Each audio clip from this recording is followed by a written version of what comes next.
Justin to start a tad early, and I'm sure he'll be fine with that. Train with Justin and Kamloops. Justin, why don't you pop on for the intro here? There he is. All right. Train with Justin and Kamloops, and great training partner. Came from D3 to being an Olympian. Knocked on that 22-meter shot put door. Awesome stuff. I don't say this. I don't think I've ever said it to you, Justin, but there was a period there where you had the best rotational technique in the world, in my humble opinion, right? Anyway, man, welcome. Thank you for doing this, and let's get the show on the road. Well, thank you, Kipway. And you know, the best technique in the world. I don't know. I think it seems to be a theme that kind of follows what came out of Kamloops, what came out of Bondarchuk, and what he gave to the shot putters. And so that's a lot of what we're going to talk about today. Is I want to share some of the cues that we use to achieve what I would consider to be my rotational model. And can you allow me to share my screen? I've got a PowerPoint. I got a lot of video. I got a lot of video goodies.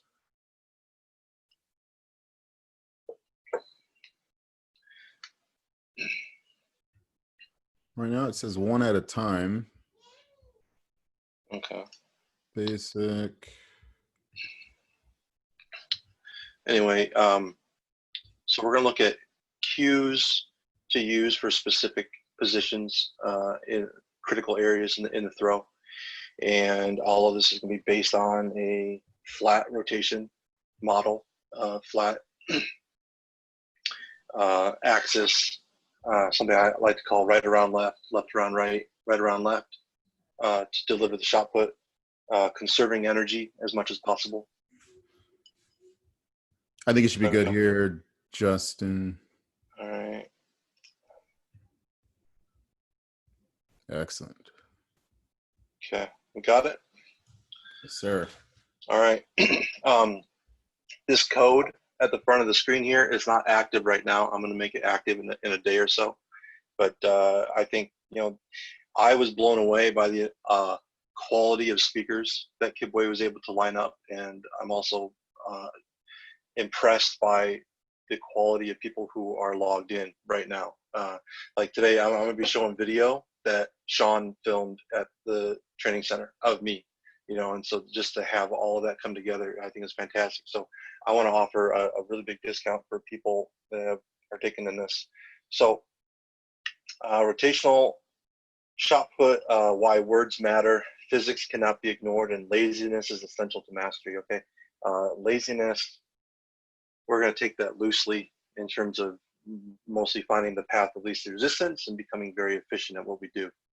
The key takeaways for today is we want less speaking allows for more thinking by the athletes. Okay, this is something that I learned from Dr. B, and you know, we were coached in English second language, you know, broken English, and I asked him, I said, would you train Russian, Ukrainian athletes the same way? And he said, yes. He said I would talk a little bit more, but not really. He said, you keep cues, words to a minimum, because every bit of sensory information into the athlete's brain during a training session takes away from the overall focus. And so the least amount of words gives them more time for proprioceptive recruitment. And also a little side note here for why sitting is important. He would sit, partly because he had a bad hip when he was old, but he would sit a lot for training sessions. And this is something I learned specifically from him is I had to remind myself as a coach to stop and observe or be quiet, stay in one place. You know, it's like if you go out for a run or a drive, you can see the countryside, but you don't see the small things until you stop and sit in one place, right? You sit under a tree and all of a sudden the grass comes to life and you see all the insects. And that's what, you know, as a coach, you sit and be quiet and you don't move, you listen and you watch, and you can get a lot more feedback from your athletes that way. Less working allows for more feeling. This is where, like, for an athlete of mine, you throw, you get your implement, you come back and you rest or 40 seconds, a minute, whatever. And there doesn't have to be talking. There doesn't have to be activity. And a lot of athletes, they think, rest time is time wasted. And, that quiet time, that reflective time is super, super important. And that's why keeping everything to super efficient, super focused. And then the last takeaway is jumping or lifting in the strike of the throw is inefficient and dangerous. Dangerous meaning injury. Well, I guess the occasional errant throw for low-level athletes, but also the injury risk to the hand from changing the direction of delivery and access to the very finish.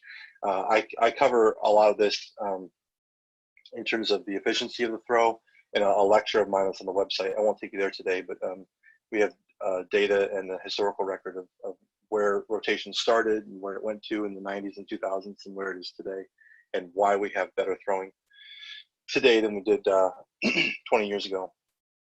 So cue theory, we want to focus on 2 to 3 working cues in a session. You never want to have more than that amount of input for the athlete to be working on.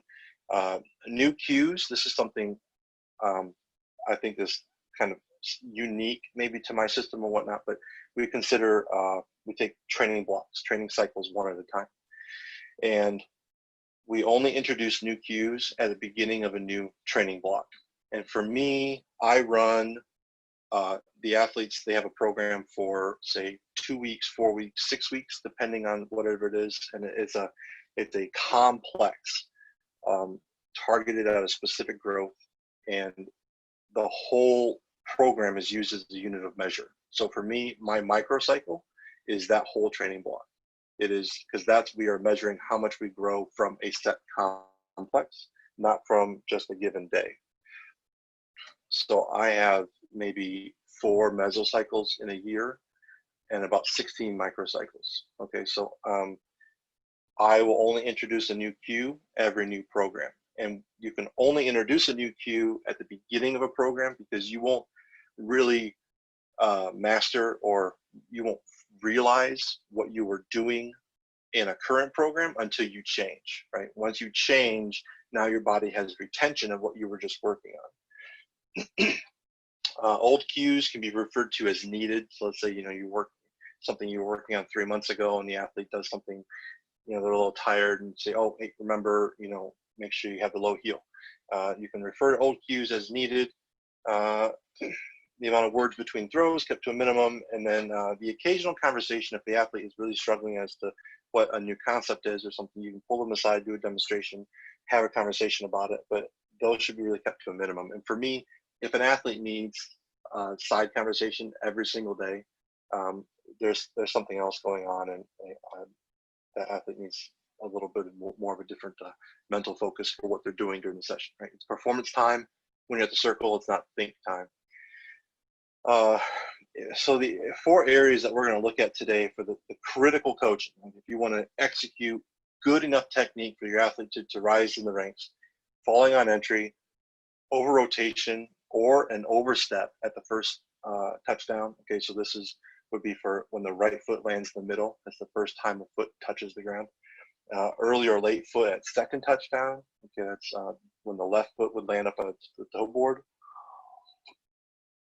And then early release. Okay, this is where if the shot put comes out and for a right-handed thrower and it lands in the right third sector, or if they are throwing, the shot put's coming out with their feet off the ground or before their hips and shoulders are square to the sector. And here's a picture of all these positions. This is falling on entry. This is a young athlete out of Vermont.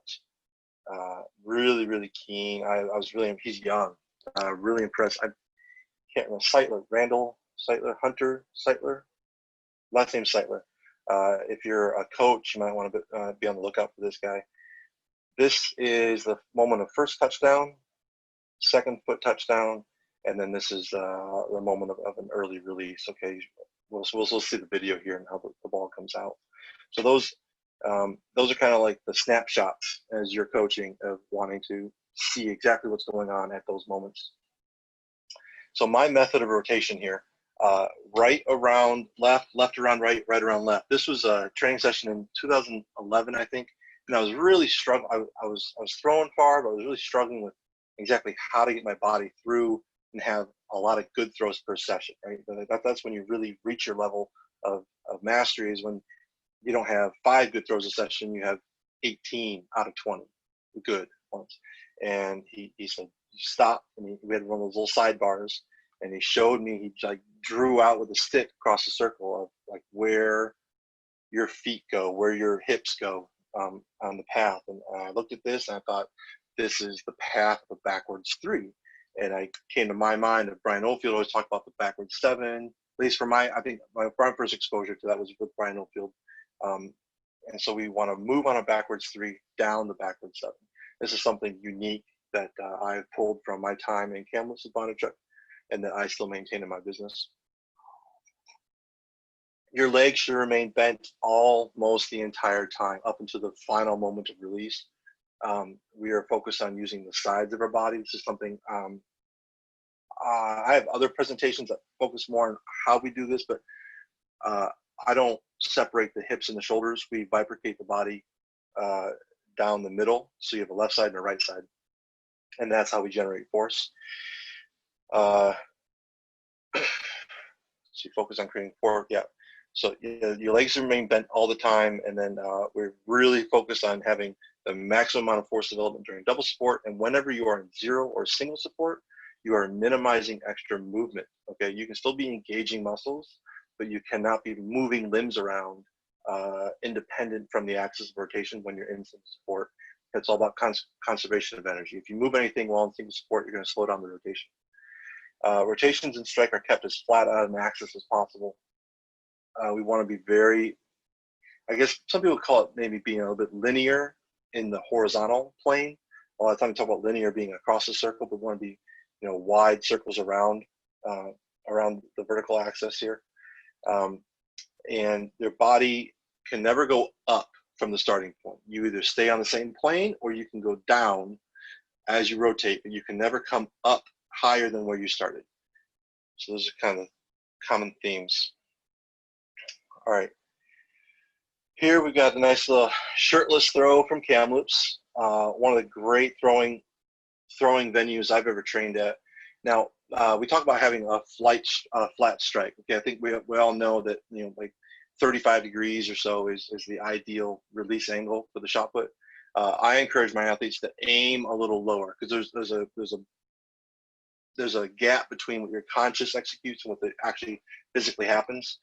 And so for me, I learned at this facility here, from this perspective, I would always aim for right at the top of the hillside there, right at the tree line was my mental and visual focal point of where I was going to push the ball to, right? Which is maybe 25 degrees, maybe less, okay? And then the ball would always come out around 30 degrees. And pushing the implement flat is always going to be better, especially in the shot put. There's no flight dynamics going on. Like, you're basically throwing that shot in the vacuum.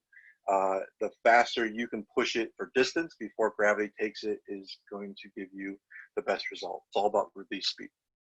So this video here, we have the yellow line is the backward 7, which is where the feet fall, contact the ground. The yellow lines here, you see how the hips and feet follow a backwards 3 path up the front. So this is from the entry here, you see the right side moves around the left. The left is the central point of axis, the central point of pivot at the start. Right moves around it. Then when in the middle, the right becomes the center point of axis, and the left moves around this. Now the key with this is we don't want to be pulling that left leg into the body, okay? If you pull that left leg into the body, you will speed up until you're ready to put the foot down. When you put the foot down, you extend the leg again, and when you extend the limb away, you will slow rotation. You slow rotation right before double support, and then you will lose, the shot put is going to move ahead of your body, and you will have an early release. So this is a lot about why we want to keep the same position. And then the top curve here, where's my mouse? My mouse doesn't want to work in this format. I was kind of counting on that. That's all right. At the top there, you see this is where the right side is coming back around the left side again. Okay, we post up on the left leg, and then the right shoulder finishes forward and around of the left side. So that's right around left, left around right, right around left. 3 flat rotations.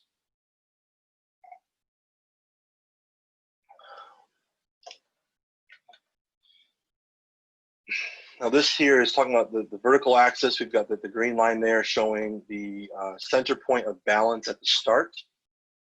And then by the time you finish, the release should happen near that same point of reference. So that shows that you are delivering the shot put balanced all the way down the middle of the circle. The yellow lines here are showing you how the hips and shoulders never go above the starting point. Okay, now from the rear view, there's a little bit of, the body's getting further away, so you can't quite see it as well. But the idea is that we want to rotate flat and let the body come down to bent legs. We do not want to extend our legs to find the ground. Always going flat and down, never up. The red circles show you the key moments of how the legs stay bent all the way through the circle. And again, the white lines here giving you the backwards 3, right around left, left around right, right around left.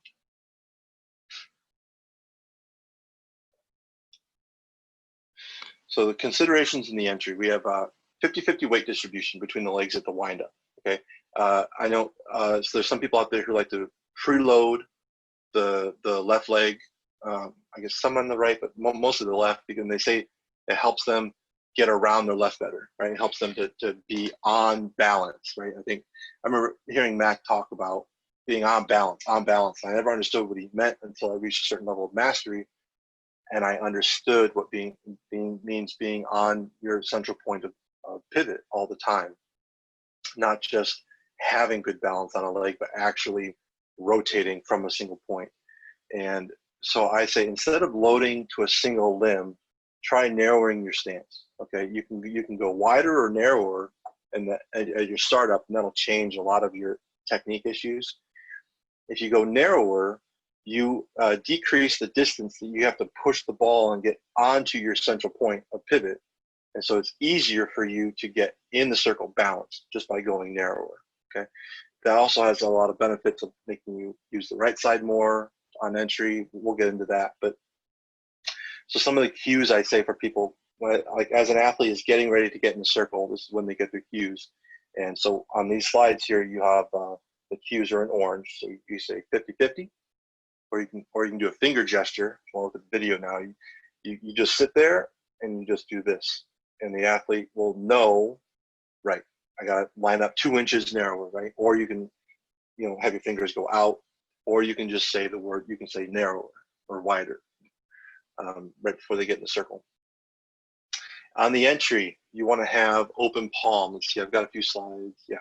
All right. So what was the last one? 50-50 weight distribution. Yeah. So 50-50 weight. Oh, there we go. We got on my mouse back. 50-50 weight distribution here. We need to get the ball on top of the left toe. Okay, this is Ryan Krauser here on the right, and we're using Seitler again for our example here. Ball must shift on top of the left toe before you can leave double support. Because once you leave, you have lost your ability to build force once this foot comes up. So you need to get to your most efficient rotation position before that leaves. And here we see he's about ready to pick his foot up, and his ball's still behind.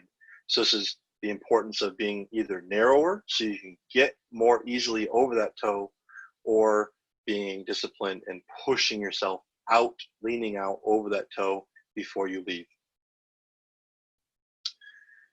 Open palm, thumb down.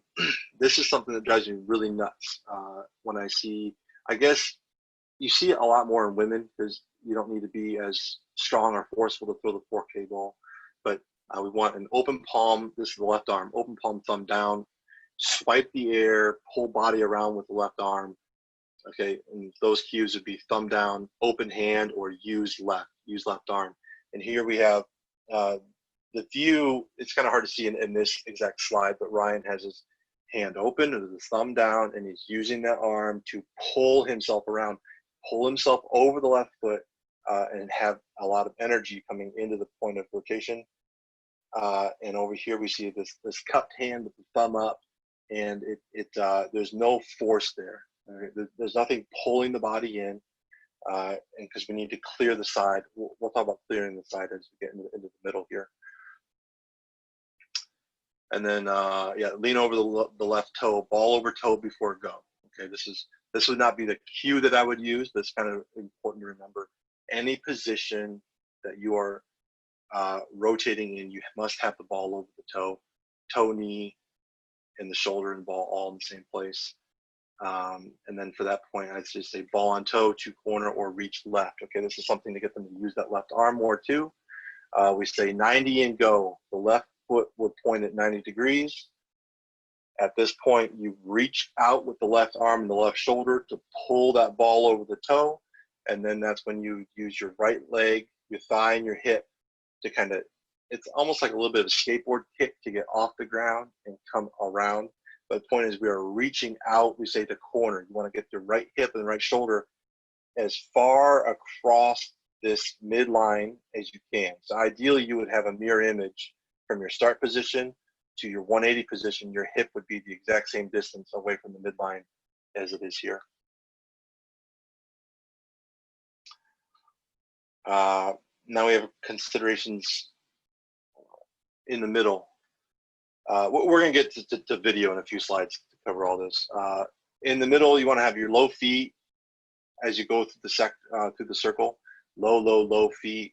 And on the entry, I think I missed this on the first one, but you want to have a low left heel. Okay, on your entry, this low left heel will keep you balanced. If someone asks you to stand to balance on one foot, you're not going to keep your heel 6 inches off the ground. You're going to keep it real low, right?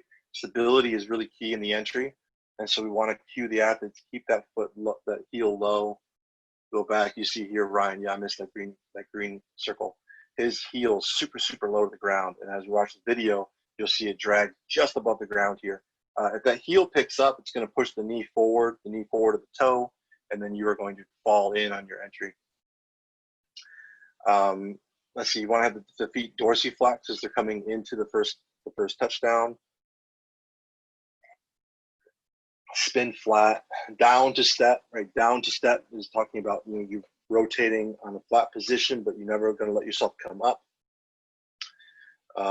Right hip and thigh are going to pull the body into the middle. A lot of people will want to jump off the left leg here, or jump off the left foot. You keep that left bent, and you use the inside of the right thigh and the right hip to pull yourself forward into the middle. This maintains a really true or honest rotation aspect into the first step. At first touchdown, ball and toe must be together. Okay, you're going to have the shot put and the toe and the knee all stacked on top of each other at the moment of touchdown. And the cues for that would be land together or turn right hip. I find right before touchdown, if you cue the athlete to turn the right hip into the step, that at least keeps them rotating at the point of touchdown. You never want to crash and stop at that touchdown. It'll be rotating through it. Second touchdown must have a heel strike. Okay, when that second foot comes down, you're going to hit the toe first. You have to come into a mid-foot and heel touch for at least one frame of film. And then you're free to go back into the toe for the strike. This heel contact grounds the body on the left side.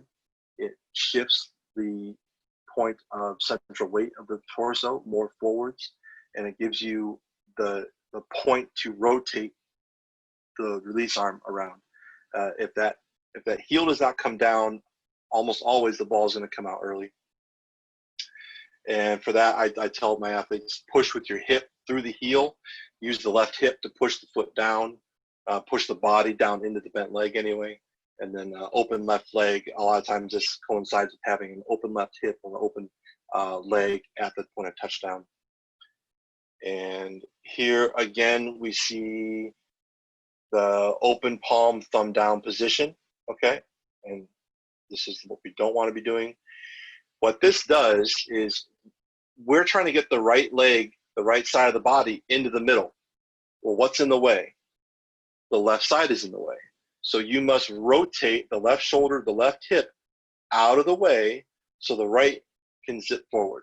If it's not out of the way, you have to go up and over it. Okay, and this is where athletes jump out of the back because they have to go literally over themselves. Use the left arm, completely turn that left to get out of the way, then the right can rotate through. And then this is showing the bent left leg here. Okay, you want to be pulling, right leg pulls you off of the bent left. This never extends and pushes. And we want to have 90 degrees with the shoulder and torso here. And then this line is just showing he's got a nice 90 degree here, but his leg is straight. And so we don't have the little hitch down here. That also is pushing him. His ball is not as close to his center of rotation. Let's see, did we get all of that? Yeah.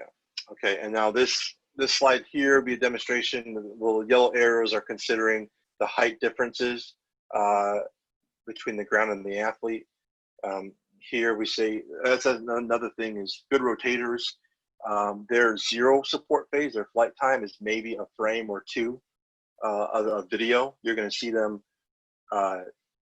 right after that left foot leaves, the right's going to get down right away. They spend hardly any time in the air at all. And then this is a good example of showing this left arm clearing out of the way before the right comes down. This left arm, he's catching his, you need to catch your left arm in the middle. But if you catch it here, you haven't completed the rotation here, right? He hasn't completed his right side rotation to get down and balanced, and he's already getting in his own way. So he's slowing down. He's slowing himself down because he can't get through his left arm. Let that left arm clear all the way around before the right touches. And then this is the point of second foot touchdown. Okay, and here we want to see the ball right over top of the right toe, which he does pretty well here. And then we want to see the toe down to heel strike, grounding the left. We don't have that over here. And then the other thing too is when you put that heel down, that forces the hip, right hip in the back of the shoulder straight down over that toe. And that's going to create a lot more separation, stretch reflex in the release of that ball. Now we have considerations in strike. Double support is critical in delivery of implement. You have to accelerate the implement with both feet on the ground. If you don't, you are losing power. It's just straight physics. If you are releasing the ball and you have 1 foot on the ground or you are in midair, you are losing. Now, a common argument I hear is, well, I have a 700-pound push press, so I don't need that. Well, that might be fair enough. If you're a super, super strong athlete, yeah, maybe you don't need that double support. But for the 98% of other athletes in the world, you need both feet on the ground to support the shoulder torso striking system. Okay, this is at the front of the circle. We'll talk about this, but the hips cannot get in front of the shoulders at the finish of the throw. It's nigh impossible, nor is it very strong. Go out to the weight room, grab a plate, and try and do a plate twist, right? Pull your plate back to where you would have your discus or your shot put. Turn your hips forward away from the point of rotation, and then twist that plate around yourself and see how strong you are. And then do it again and leave your hips behind. Let the shoulders go first. As the shoulders pass the hips, then let the hips and the feet follow in support of the shoulders pushing the plate. And that's how you're strong. Okay, that's how you apply force to an object. Land on bent legs, and at this point, the upper body takes over. The torso and the shoulders are the throwing engine. The legs are just following in support.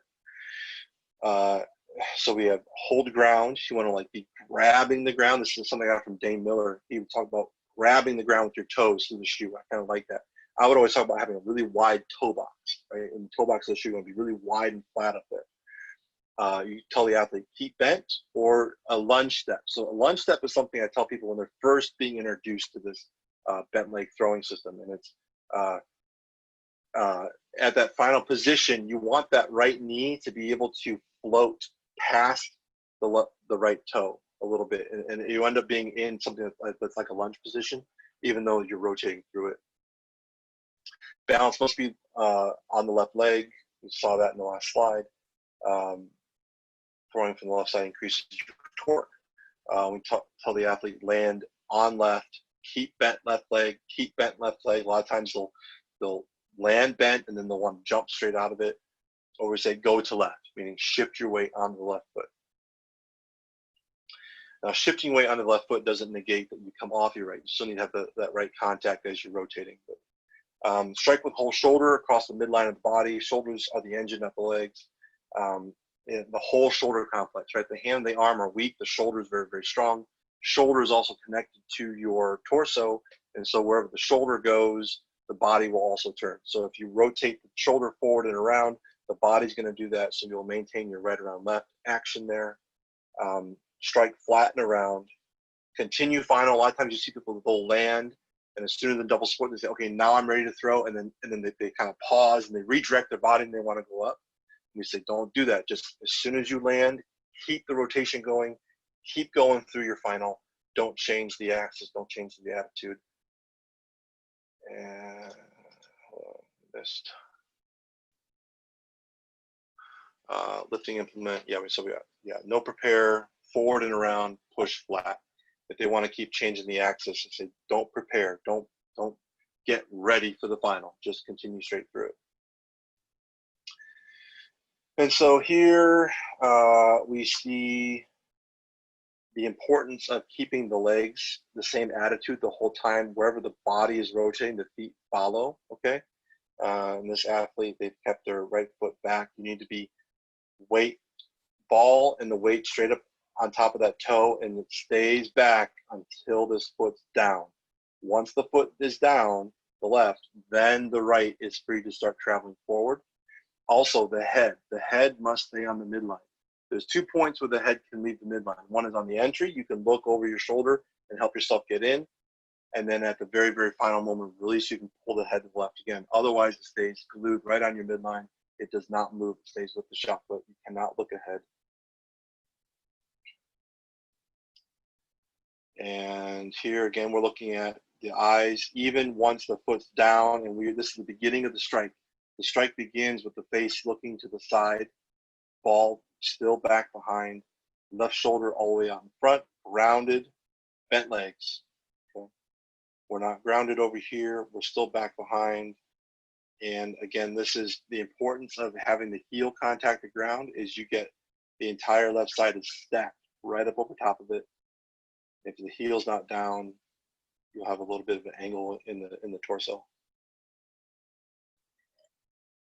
And then the final moment before the ball comes off, here we see both feet in contact with the ground, supporting this massive engine system, pushing flat out. You want the shoulders straight, hips straight, 90 degrees in the torso. And then sometimes you'll see this athlete's leg will be out a little bit or in a little bit. You want as straight a line as possible here. Now, if you see on the left here, you see the athlete's arm is down less than 90 degrees. If you don't see a jump, you know they are lifting if you see this arm fall like this, okay? Because what happens is they start with their arm out here. They start with their arm at 90, and then as they lift their body, their shoulder isn't strong enough to keep their left arm up with their body. So the body pushes past the arm, and that's where you get the arm down position. That's a really easy one for coaches to see. You see the arm come down, and you know right away they're lifting. Okay, so here we have some video courtesy of Sean from years and years and years ago. I think this was 2012, the Olympic year. And we were using this. It's good video, but it's also, we got some video of Ryan. So they're not the same circle, but they're right next to each other. It's kind of nice for point of reference. So this is just, I put the dots in here to show the path of the feet. We're not really too concerned about the path of the feet. It's more about the path of the hips and shoulders. And then the white dots are the path of the shot put, and the blue dots are the path of the left shoulder. Okay, and so this is just for the more scientific-minded people. You can kind of see the relationship of the body in the size of the lower body rotation. Okay, we're looking for these big, massive rotation paths on the bottom, and as we work up, those paths become shorter. This was something I saw in like late 90s, early 2000s throwing, is we actually had a reverse. We saw smaller paths in the bottom and larger paths in the shoulders and the shot put. So here we're going to see a nice execution of that low left heel out of the back, bent legs. You see this right leg and right hip are pulling the body rotationally forward into the first step.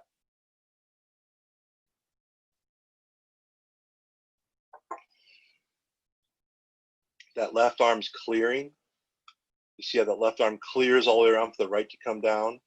And then again, at the strike, what we're doing is at the point of double support, you are clearing that left side before the right can come through. You always must clear the side. Clear left side, right comes through, clear, clear, and then out, straight to the front. Now here we have Ryan, one circle over, probably 4 or 5 years later. Now bear in mind, these are training throws, right? And so we're not saying these are perfect examples by any means.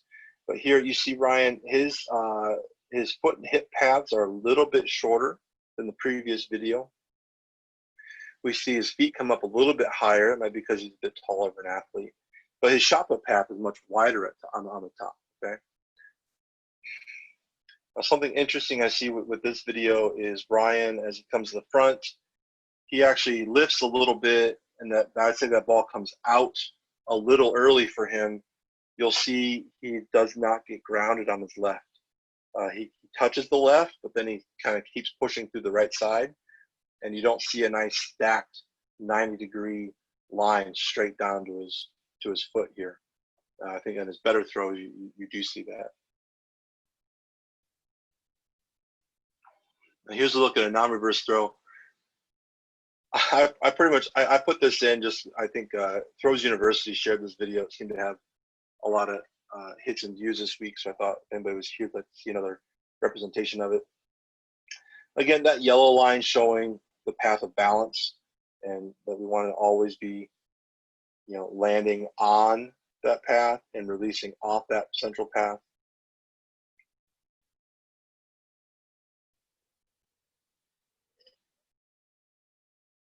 Flat, flat, flat rotations. You see the right leg pull off left. That left comes off bent and it lands bent. When that left leg comes off the ground on entry, it does not change position. It holds position here, holds, and the body pushes that leg into the ground. Okay, you do not move that leg independent of the body. The body pushes that leg into the ground. From the moment of takeoff on the entry, body pretty much holds the exact same position. The only thing you're doing is you are stopping that left arm in the back and letting the body catch it so you can pull it back around again for the final.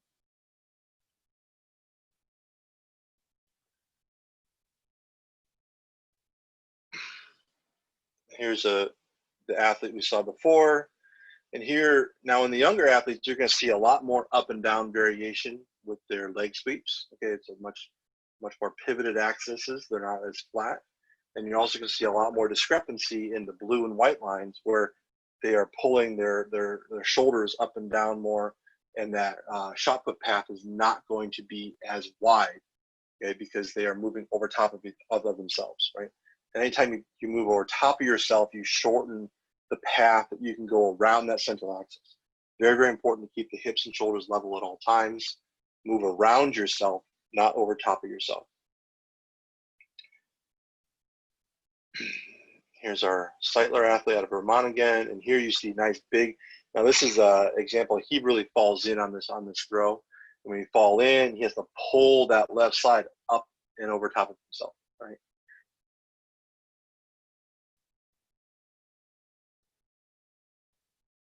And then he doesn't ground himself at the finish, and he kind of jumps up through, and that's where you see that ball come out off to the right here.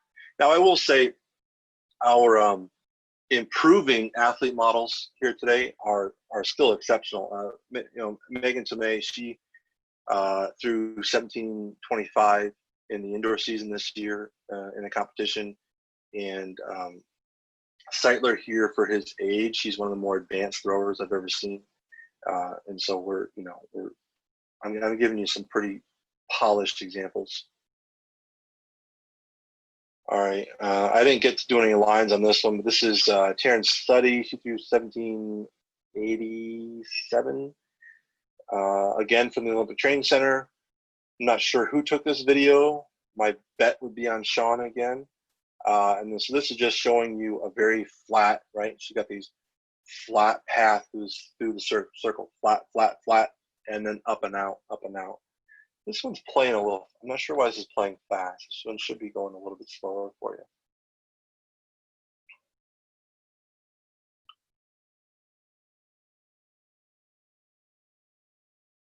So here's a good example of, she's a little bit late here.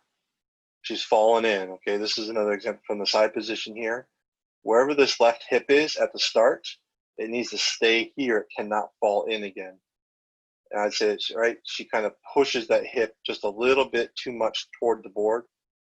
And then that has her angling in a bit here. So she's fallen in a bit. Also, with my athletes, when the left is at 90 here, we say 90 and go. As soon as you hit 90, the left arm should be here with the toe.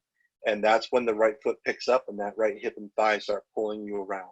Okay, so she's late here. So I would give her the cue of 90 and go, or reach the corner.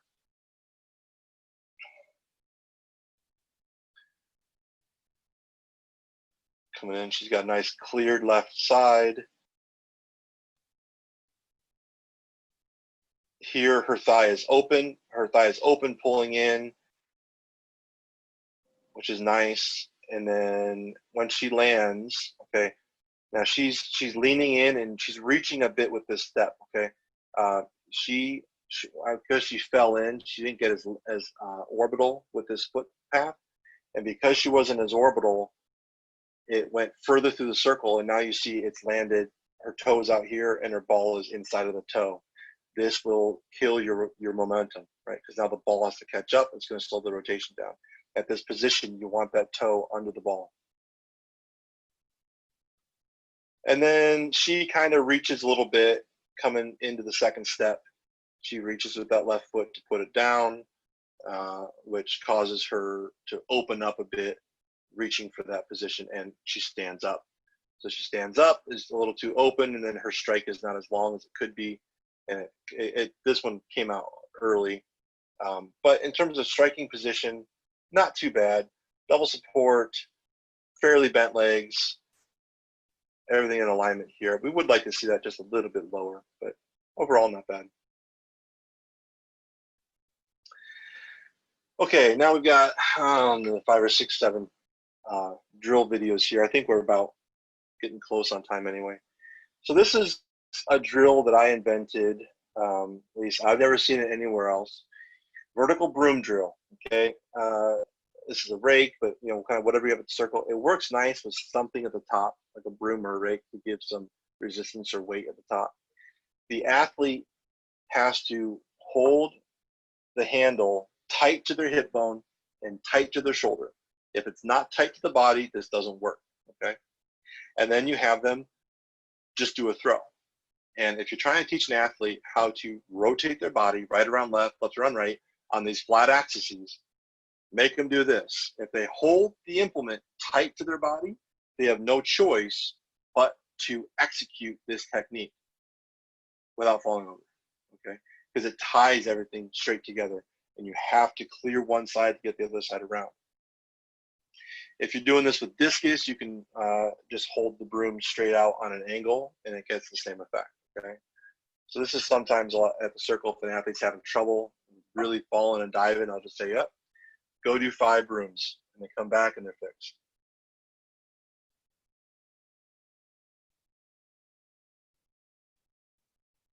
Okay, shot swing drill. This is excellent at teaching the athlete how to use the shoulder forward and around at the finish, okay? We just released the red sling, the Rodhe explosive device. In the fall, we will be releasing a system to hang these slam balls for this exercise. This is one of the best exercises you can do for shot put. Teaches the athlete to not go up in the final because that ball's on a fixed release point, so they have to come into the position that you want, a bent leg position, in order to get a good strike. We use a slam ball. Okay, I see there's like shot put attachments for lifting racks and stuff, and it's all these little things. Where I see some programs have their own shot swings, but they've got like weight balls or like outdoor weight steel balls on those things, and you cannot do that. The forces applied in this drill, it's all about overspeed, right? You want to move faster than you normally do. This is a strength building exercise. You need a large ball. You need a soft ball to strike, to apply more force to the implement than you would normally on a shot put, right? More surface area, more force development. This exercise has to be done with a wide, soft ball. Throws of the shot put glove. Oh yeah, this one doesn't play automatically. Okay. Doing overweight throws, yes, is good for development, but also teaching the athlete to do new things or to chase the throw more forward, further around. You can avoid injury if you use a glove. The video I'm going to show you, the lighting is not great, but that's what happens when you try to capture something in the field. It's just not always perfect. This is a 20-pound ball. It's a 9K shot, okay? And I get a little excited. I dive in the middle, and I get a little rush at the finish. I don't ground it, but I'm showing this today because the sheer release velocity of 20-pound ball is crazy. It's a huge amount of force coming off the hand, and this force came from transfer of energy, right? Throwing with these flat rotations. And if I didn't have the glove on this throw, I would have made mincemeat out of my hand because there's so much force involved there. Let's see if I can pause it a little bit. It's getting a little bit glitchy on us here.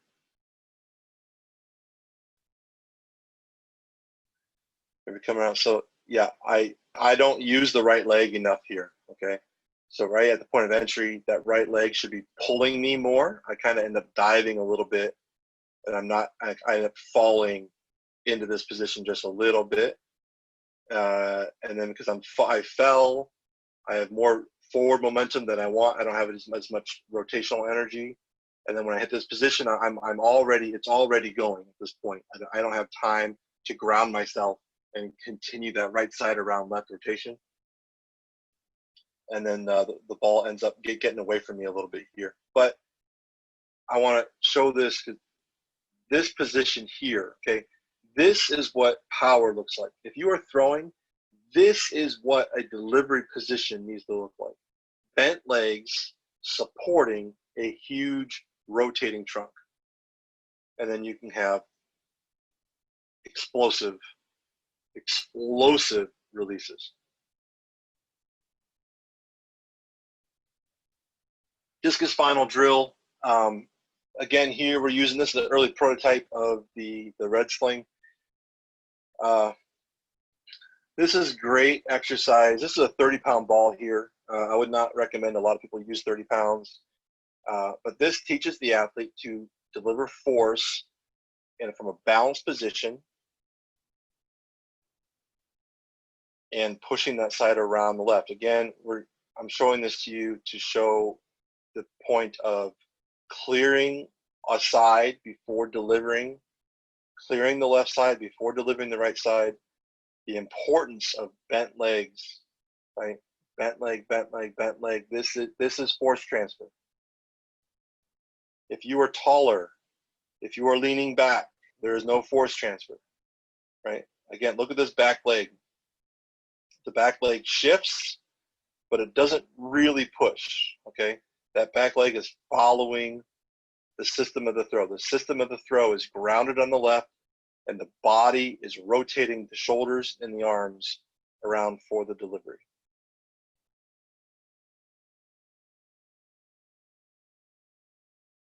These are all great ways to get the athlete moving in the way you want to. Okay, that's it for the content. I guess I'll take questions now, and I'm sure there's some questions on some of the specific content delivery.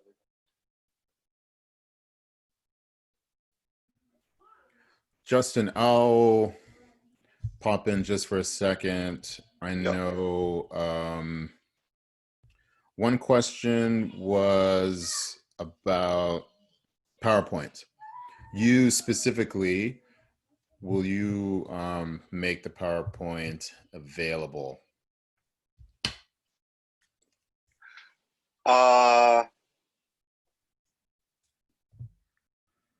Yeah, Yeah, I'll make it available. And for everyone else that's listening, like I'm not going to be the one to make now the audio or the link to these presentations. Like that's good. That comes with the registration. But as Sean pointed out, this is their intellectual property. So it'll be up to the individual presenters if they would like to share their slides. Yeah, I'll tell you what. I'll make everybody a deal. I say I'll give the PowerPoint to you in email or on Drive if they make a purchase from my website. How about we do that? And so, because I've got lectures for $10 or lifting straps for $15, and so if they want to support me through the website, and they just let me know that they were part of the Throws Consortium, and then I'll send them the PowerPoint that way. Right. Cool. Thank you for doing that. And second question that I received, and then everyone else, for more questions, let's do the hand raising feature, and I'll be able to cue you in to ask your questions of Justin. For taller athletes, this is from Jeffrey. For taller athletes, do you generally see the mode like Ryan, smaller pass on the bottom with larger pass for the upper body, lower versus upper pass model? Yeah, I think comparatively, now I haven't done any scientific measurements on the ratios between those paths, but yeah, the taller athlete, they can lean over more, right? So they can cheat that ball out there a bit more just from the sheer height of them. But I would say the taller athletes who rotate well, you don't see a whole lot of difference between them and short athletes, except for the fact that they look like they're going slower because they're able to go on longer pathways. Well, they have to go on a longer path. And so they appear to move slower, but everything else should be pretty much the same as compared to a short athlete. I was a short athlete. I'm only like 6 feet tall. There weren't many guys shorter than me. Yeah, true. I also approach discus the same way. Stall moves a lot like this. Stall's got really great technique. A lot of the discus greats do. They're big, tall guys, and so you see slight variations, but in general, it's all still there.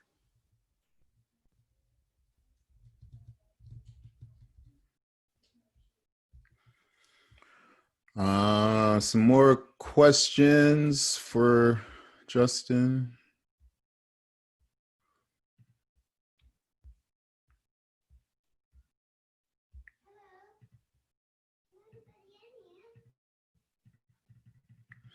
All right, well, I've got one. So as far as from an athlete's perspective, when someone shows up to you like day one, first day, what do you focus on? Like what would you do for that athlete for them to see improvement?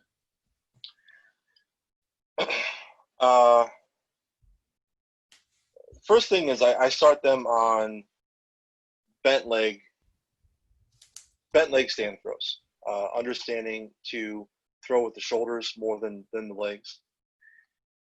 And then if they're fairly new to rotating, I take them straight to half spins usually, because a half spin moving like this will make them, it's easier to understand how to move one side independent from the other. So from the half spin, we'll say, okay, turn your right shoulder and your right hip until your back is facing the sector, and then your left foot can leave, and we rotate it on a low foot, wide path. We follow the ring of the circle around the toe board again, and that's a great introduction place for the athletes to understand what we're after in terms of how we're going to use our body to throw. Bent leg stands, and then that half spin, keeping the legs bent, forcing the left foot to go wide, low, and around is a great starting point. Okay, I like that. Here's a question from Nick. Could you explain why dorsiflexion is so important a little more? Well, dorsal, it puts a little bit of tension in the legs, right? So you can feel your muscles, and when you can feel your muscles, you can use them better. At least that's a theory I have. I always, when I had a little bit of soreness the day of a meet, I knew I was going to throw well because I had more proprioceptive knowledge of my body. I could feel more muscles, right? Also, the dorsiflexion, if you keep your toes up, you have to bring the body down to the foot. You can't reach for the touchdown. And then if you're not reaching for the touchdown, you're not going to be cheating the timing of your rotations, right? You're not going to stop the body high and be in a position where your heel's too high. You let the body come down to dorsiflexion, low heel, and you can maintain your balance through that position. All right. From Mary, could you explain a little bit more about the placement of the shot over the left foot out of the back of the ring before the right foot hits or lifts? Sorry. So this is it's something where it happens in a dynamic phase, right? You're moving, and so it's not something that is going to be. Let's go to a video. It's not something that is. It's not going to be a stop position.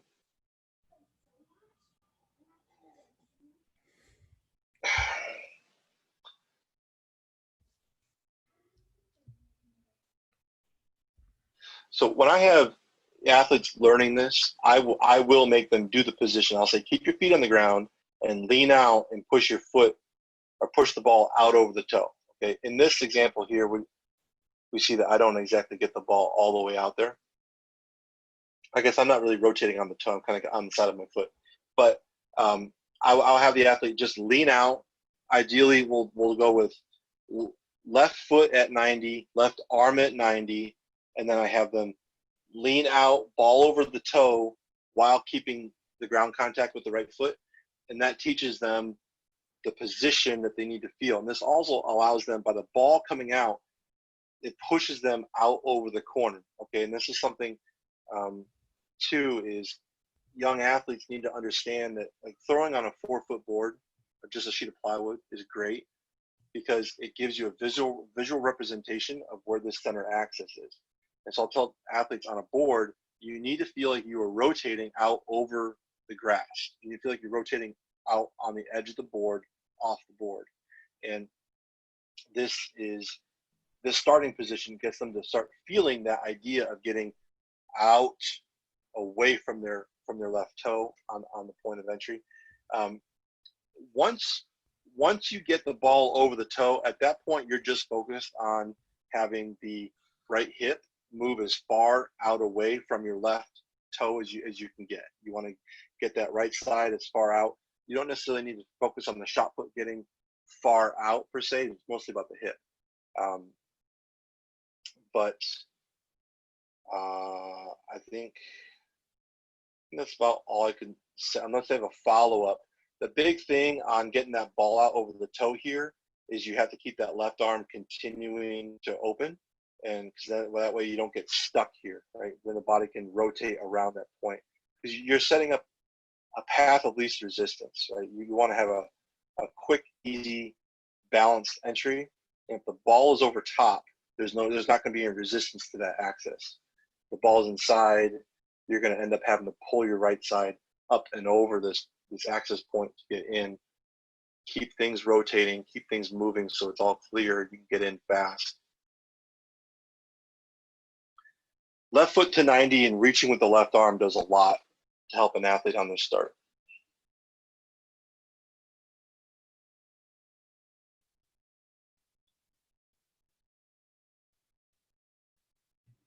Okay, and Thomas asks, how would you get an athlete to move their left leg faster from the back of the circle to the front of the circle? I would increase the rotation of the right hip and shoulder at touchdown. Okay, the more that right side is rotating at touchdown, the faster that left is going to snap through. Okay, that's where half spins are really good for learning this dynamic, because the harder you pull with the right side, the faster that left is going to follow. Right. And I would also say keeping the foot low, right? Forcing the athlete. You don't want to see this this heel kick up to the butt. You don't want to see the knees squeeze together because they're going to get faster to here, but then they're going to be slower getting the foot down. And when that slows down, the shot put keeps up speed, and the shot put's going to come out early. So that's the main thing is, and also the faster that foot, the left comes off, the faster it can get down. Another reason for coming off a bent left is let's go to Seitler. If you extend that left leg, the toe is going to stay on the ground longer just by rule, right? Because you're moving away, but the foot's staying on the ground. If the foot's on the ground, it can't come forward. Yeah, here we go. So that's another way to speed it up. Make sure they get off when it's bent, and then it's going to be traveling. If it comes off while it's bent, that right will naturally come down sooner, and it's going to start coming forward faster.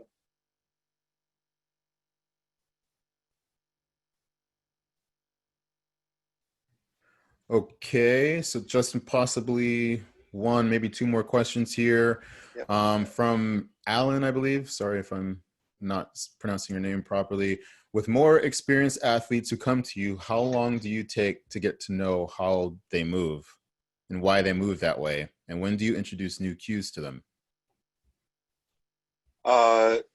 Usually right away I can tell exactly what kind of type of training system they've had, exactly what kind of throwing they did, like within 2 throws of just seeing them move, seeing them warm up, seeing them pick up their shot put. I know exactly what they've done.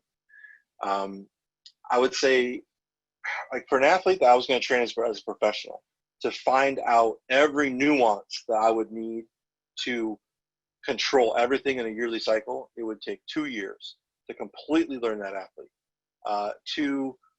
To really understand how they move, I would say it takes me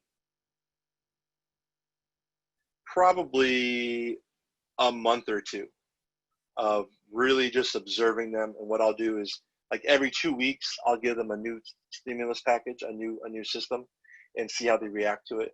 And after about 4 or 5 rounds, then I can really understand like their strengths, weaknesses, how they react to different things.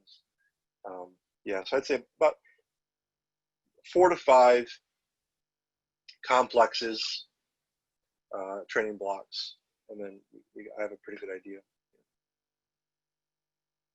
Was there a second part of that question?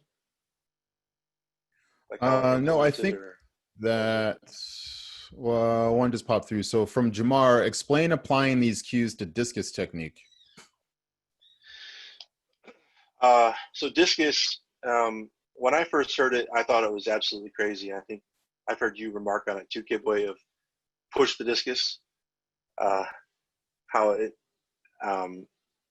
didn't really make sense, but so we talked about pushing the right side, using the right side to pull yourself in.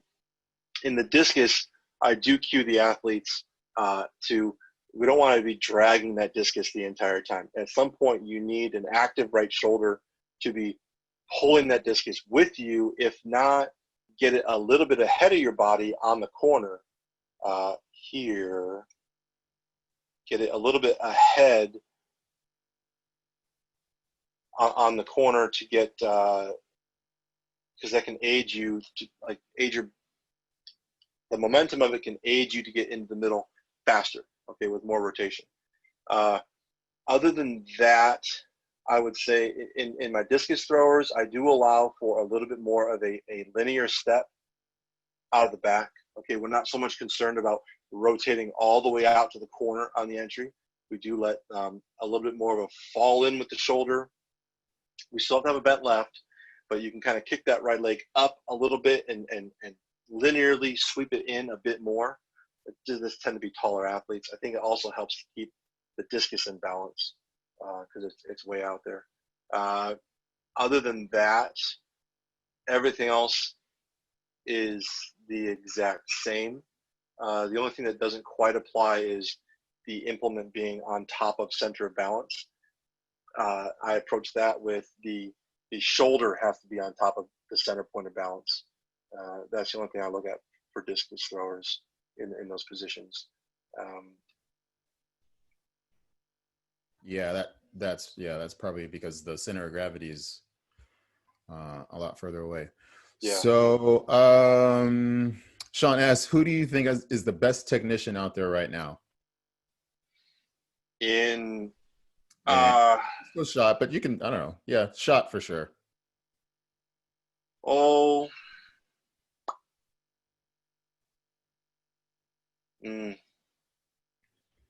whenever I ask this question, I always want to say somebody who's on like the B level, right? Because I think the best technicians are probably the people who aren't necessarily throwing the furthest.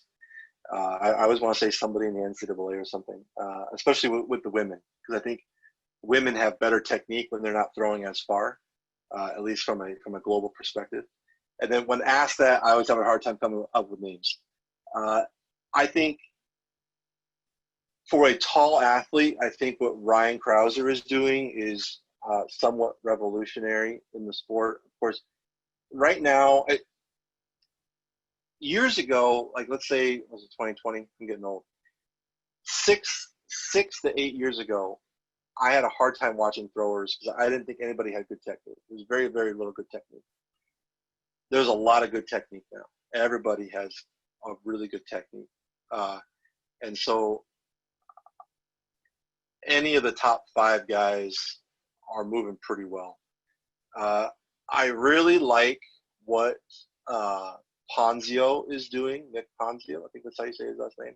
I really like how he's developing. I'm very curious to see what he'll do. I like Joe Kovacs' technique. I don't like, I think he lifts a little bit too much out of the back and he doesn't get his heel down. But discus for me, I'm pretty clear. There's only 2 people in the discus that I really like right now, and that's Daniel Stahl. And then I can't think of his name right now, but there's a thrower. Is he out of Finland? He's been putting a lot of stuff on. Gosh, I can't remember his name now. But he just like throws out in the fields. He's got some really great discus technique right now. Women.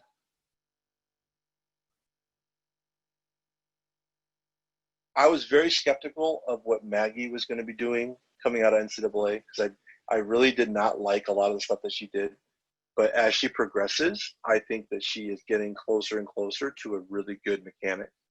And so I'm excited to see what she can do. Offhand, I think that's about all I can speak of right now. Offhand, I wasn't prepared for that question. I think those are the best questions. Yeah. And Sean, I don't know how to pronounce this. Ola Stunis, I don't know, from Norway. But yeah, I know who you're talking about. That yeah. All right, man. Well, I want to say thank you again for agreeing to do this. Everybody, if you have any other questions or contacts, if you take advantage of getting these slides from Justin, just make sure you reach out to him. And if it happens to go my way, I'll pass it along to Justin. And I think with that, we can probably roll into Miss Jennifer Joyce. Jen.